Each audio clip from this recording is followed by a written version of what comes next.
안녕하세요. 안전한 투자로 편안한 노후 준비 중경투 TV입니다. 네, 9월 19일 목요일입니다. 비트코인 62,200달러 플러스 1.6%, FOMC에서 50bp 시장 예상 깨고 빅것으로 인하하자 비트코인 상승 매우 좋습니다. 하루 전 미국 소매 지표 나오고 50bp 인하 가능성이 60%까지 상승했지만 파르장 신중한 인물일 것이라고 이미 알고 있고 25bp 인하 정도가 시장의 기대치였습니다. 그렇지만 한꺼번에 50bp 이렇게 인하를 하니까 코인은 먼저 급등을 하는 거고요. 50bp 한꺼번에 이번 인하한 데는 미국 경제가 잘 돌아가지만 시장의 기대감 높여줘서 주가나 코인 가격 끌어올리겠다는 연준의 판단입니다. 첫 금리 인하부터 50bp 스타트 끊으니까 나스닥은 약간 하락으로 종료되지만 코인은 선반영의 반등이 좋습니다. 정확히 비트코인만 좋은 걸로 비트코인 도메스는 55%로 신고점을 매일매일 갱신 중이고요. 이더리움 2,300달러, 리플 마이너스, 솔라나 행보, 메인 알트코인 큰 변화 없었고 자코인들 업비트에서도 20% 30% 상승 나오면서 개미꼬식이 들어갔죠. 본격 알트코인 대세 상승 오려면 비트코인이 안정적으로 7만 달러 안착을 해야 됩니다. 6만 5천 달러 구간이 올해 3월부터 형성된 가장 강한 매물대로 5%만 더 상승하면 충분히 뚫을 수가 있죠. 9월 월봉 종료까지 열흘 남아있어서 다시 5만 달러대 내려올 수 있지만 트럼프 호재 작아진 선물 시장은 롱보다 숏 비중 커지고 비트코인 저점도 튼튼해진 상황입니다. 이번 50bp 금리 인하로 비트코인 불장의 최소 조건이 5만 4천 달러 9월에 직철 확률이 90% 이상 매우 높아진 거죠. 9월 월봉도 양봉 전환되면 10월부터 내년 1분기까지 스트레이트로 상승할 가능성도 열려 있습니다. 미국 S&P 100년 수익률 데이터 작년부터 해서 너무나도 잘 맞고 있고요. 올해 3월 7만 달러 고점에 사셨다고 해도 현재 상황 봐서는 복구까지 얼마 남지 않았고 8월 9월 하락할 때 물타서 평단 낮춰두셨다면 베스트로 잘하신 거죠. 코인 시장에게 워낙 중요한 FOMC라서 생방송으로 파르장 인터뷰 모두 경청을 했습니다. 댓글로도 질문을 주시는데 50bp 금리 인하하게 되면 경기 침체 시그널 아니냐? 그럼 코인 주식 하락으로 내려갈 가능성도 있는 거 아닌가? 질문을 주십니다. 파르장 인터뷰에서 답을 나왔는데 기자들도 똑같은 질문을 했었고요. 금리 인하 빠르게 해주는 것은 경기 나빠져서 방어해 주려고 급격히 내리는 것이 아니고 미국 경제 성장을 돕는 것이다. 현재 미국 경제는 매우 굳건한 상황이다. 좋다고 이야기를 했습니다. 미국 물가가 2% 안정적으로 내릴 것이라 파르장 확신하고 있고 실업률도 4% 유지할 것이라는 자신감을 보여주었고요. 연준위원 19명 중 17명이 올해 총 3회 금리 인하 11월 12월까지 모두 내린다는데 찬성을 한 상태입니다. 미국 주택가격 상승에 대해서도 질문이 있었는데 파르장은 공급이 중요하고 연준이 할 수 있는 범위를 넘어섰다. 정치인들이 집을 많이 짓게 법안을 바꿔야 된다는 의미였습니다. 연준의 최종 목표는 실업률하고 PC, 인플레이션율 안정에 있다고 했고요. 물가는 이제 문제가 없는데 실업률이 다시 올라갈지가 핵심이 됩니다. 10월 3일 미국 실업률 급등하게 되면 11월 또 50bp 추가 금리 인하 가능성 열려있고 이미 50bp 금리 인하 한 번 했으니까 2번, 3번 금리 인하하는 것은 문제가 안 되는 거죠. 파르장 실업률 보고 11월 7일 금리 인하한다고 결정했는데 11월까지는 시간도 많이 남아있습니다. 이번에 만약 25bp만 금리 인하했으면 실업률이 4%대 유지한다고 해도 미국 증시나 코인은 하락이 또 날 수가 있었죠. 하지만 선제적으로 50bp 인하하면서 기대감 주었기 때문에 11월 FOMC까지 시간도 많이 남아있어서 50bp 해줄 수 있다는 기대감은 높아집니다. 이번 파르장 연설로 인해서 시장의 투심이 꺾이지 않았고 코인이나 나스닥 추가 상승할 수 있는 여력을 만들어 준 거죠. 패드워치 전망치는 9월에 50bp지만 11월에 25bp만 하고 11월 산타렐이 들어서 산타 선물로 50bp 추가 인사 하지 않겠냐 전망을 하고 있습니다. 10월하고 11월 실업률 데이터와 미국 증시 어떻게 움직이는지 보고 파르장 결정할 듯 하고요. 하락 행보하면 방어적인 성격으로 50bp 한 번 더 해주고 늦어도 12월에는 빅컷이 한 번 더 나올 수가 있습니다. 이렇게 되면 총 125bp 금리 인하를 하는 걸로 9월부터 낮아진 연준 금리 인하 기대감에 반전을 줄 수가 있는 거죠. 그리고 점도표에서도 올해 12월까지 100bp 인하 가능성이 가장 크고 내년에는 3.5%에서 3%까지 금리 낮아진다는 전망입니다. 올해 6월 점도표보다도 더 내려가서 4.75%, 내년에는 4%대 금리까지 내릴 것이라는 6월 전망이었고요. 3월에서 6월, 9월 10월 갈수록 내년 금리 인하 예상치가 낮아지는데 12월 새롭게 나오는 점도표에서는 2%까지 내년 전망치 떨어질 수가 있습니다. 코인이나 증시 모두 단기 경제 상황보다 미래에 따라 가격이 움직인 거라 긍정적인 전망과 기대치 같이 불이 붙으면 가격 상승은 빨라질 수 있습니다. 이번 FOMC에서 가장 걱정되었던 점은 여러 명 연준위원들 예상하는 GDP 실업률하고 인플레이션율 데이터였고요. 미국 GDP는 6월 2.1%보다 낮아진 2% 전망이 되었고 내년도 같은 수준일 것이라 보고 있습니다. 실업률은 6월보다도 더 올라간 상태인데 올해 내년 모두 4.4%로 6월 4%, 4.2%보다는 상승 상태이고요. 연준이 가장 주시하는 만큼 금리 내릴 수 있는 트리거 변명거리가 될 수가 있는 거죠. 그리고 물가는 6월 2.8%에서 2.6%로 내려가고 있고 내년 전망치도 2.2% 하향이 되었습니다. 전체적인 데이터가 GDP 실업률이 약간 문제는 되지만 큰 걱정할 수준은 아니고 연준이 빠른 금리 인하로 경기나 주가를 방어해준다는 입장인 거고요. 연준이 5년 만에 50bp 대규모 인하는 하지만 속도가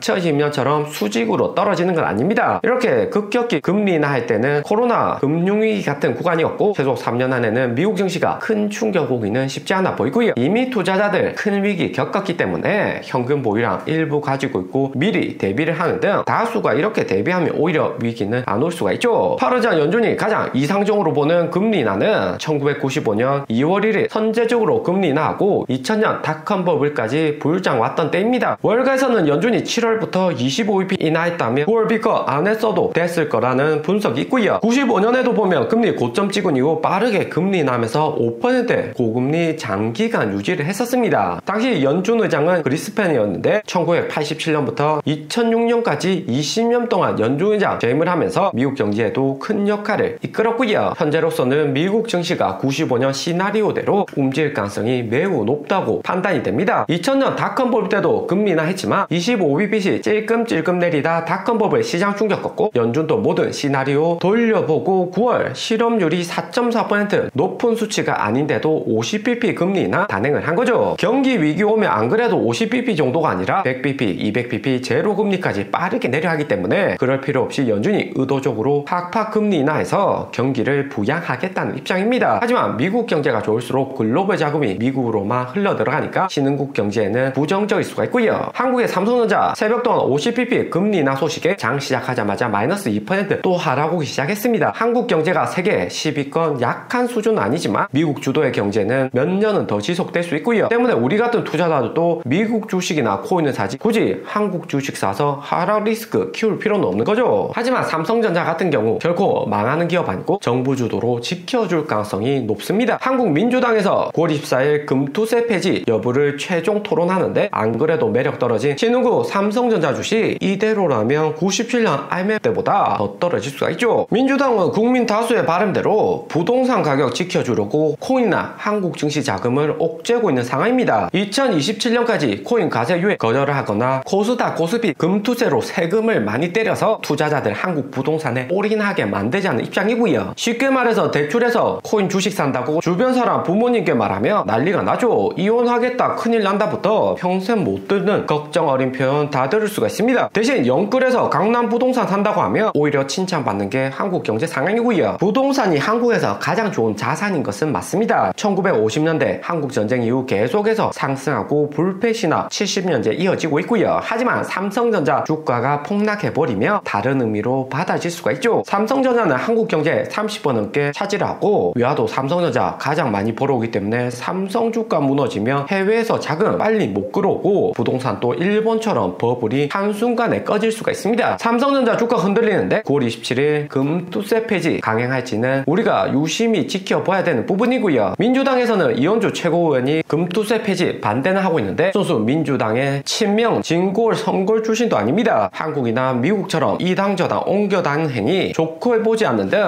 이 의원 총대는 맺는데 파워는 약해 보이고요. 오늘의 영상은 여기까지입니다. 좀 더 디테일한 투자 정보가 필요하신 분들은 커뮤니티로도 자료가 공유되니까 멤버십 가입과 구독 부탁드립니다. 감사합니다.